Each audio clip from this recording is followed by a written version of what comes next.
एक महत्त्वाची सविस्तर अपडेट पाहूयात। राष्ट्रवादीच्या नेत्यांनी मुख्यमंत्री देवेंद्र फडणवीसांची भेट घेतली आहे। वर्षा निवासस्थानी सुनेत्रा पवार, सुनील तटकरे, पार्थ पवार, हसन मुश्रीफ यांनी मुख्यमंत्र्यांची भेट घेतल्याचं कळतंय।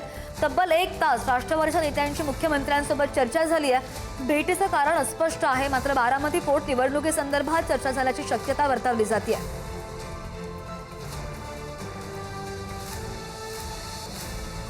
महत्त्वाची अपडेट म्हणावी लागेल। राष्ट्रवादीच्या नेत्यांनी मुख्यमंत्री फडणवीसांची भेट घेतलेली आहे। बारामती पोट निवडणुकीचा पेच आपल्या सगळ्यांना माहिती आणि त्याच पार्श्वभूमीवर या भेटीला बरंच महत्त्व प्राप्त होत आहे। बरीच चुरस होती या निवडणुकीची, मात्र सुनेत्रा पवार यांनी सुद्धा ही निवडणूक बरीच प्रतिष्ठेची केलेली होती।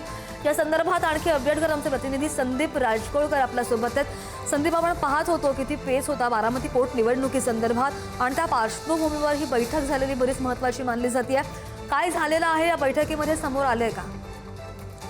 श्रद्धा, वर्षा निवासस्थानावर ही बैठक झालेली आहे। जवळपास 7 राष्ट्रवादी काँग्रेसचे सगळे महत्वाचे नेते जे आहेत ते मुख्यमंत्री देवेंद्र फडणवीस यांच्यासोबत होते आणि बारामती पोटनिवडणुकी संदर्भात चर्चा झाल्याची माहिती सध्या तरी मिळते। या बैठकीला उपमुख्यमंत्री सुनेत्रा पवार यांच्यासह प्रदेशाध्यक्ष सुनील तटकरे होते, हसन मुश्रीफ होते, त्याचबरोबर पार्थ पवार, जय पवार हे दोघेही सुपुत्र अजित पवार यांचे हे देखील उपस्थित होते।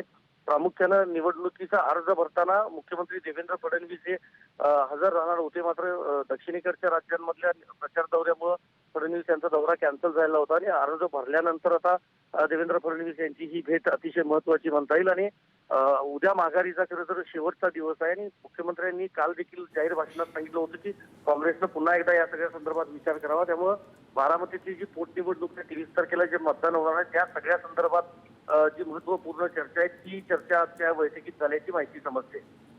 अगदी ताजे अपडेट घेत राहू। धन्यवाद दिलेल्या सगळ्या सविस्तर माहितीसाठी संदीप।